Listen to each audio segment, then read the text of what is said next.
Well, we are keeping an eye on the tropics with Hurricane Lee, which is now a Category 2 hurricane with a sustained 105-mile-per-hour winds. Now, as it tracks off towards the west, it is expected to intensify to a Category 5 hurricane. But thankfully, while it is at that peak hurricane Category 5 status, it will not be making any land impacts, and it will weaken slightly to a Category 4 hurricane. Now, when it is at Category 5 strength, winds in that storm will be greater than 157 miles per hour. And according to the Hurricane Center, they are expecting those winds to be about 160 miles per hour at peak strength. Now, we are keeping an eye on this situation for the east coast of the United States because it will be tracking somewhere between Bermuda and the east coast, but exact placement isn't confident right now. But again, it will be drifting off towards that area as we get into later parts of earlier parts, I should say, of next week. But right now, across our region in Carbondale, we are seeing the temperatures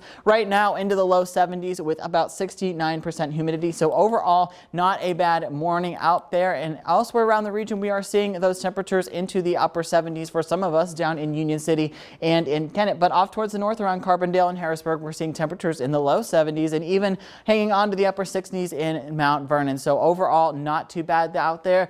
And it is feeling a little bit sticky out there with dew points, or not sticky, I should say, with dew points into the mid 60s down towards the south. But look at that, Fredericktown is at 58 degrees. So overall, not too bad there in terms of dew points and overall humidity. But for the rest of the day, temperatures are going to be into this mid 70s for your afternoon highs, and we're not going to be feeling that humidity. So that fall-like weather will be sticking with us for today, and cool, drier weather is expected for this evening.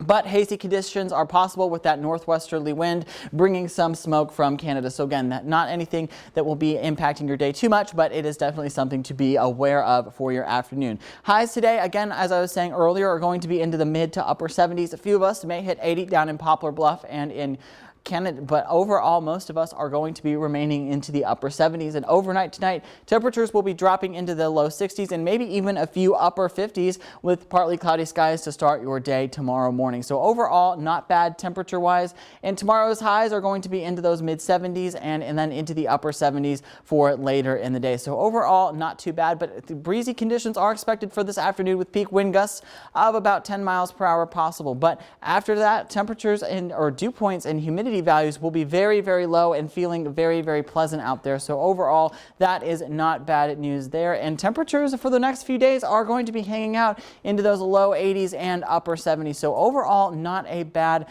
temperature forecast. And we do have that 40% chance of a scattered shower or storm on Tuesday, but otherwise we will be remaining dry through Friday, Saturday, Sunday, and Monday. So overall, not bad. We're really just going to be oscillating between those upper 70s and lower 80s for most days, with overnight lows getting into the upper 50s for Thursday and Friday and then into the 60s for most of us. So overall, not a bad forecast for the remainder or for the rest of the week.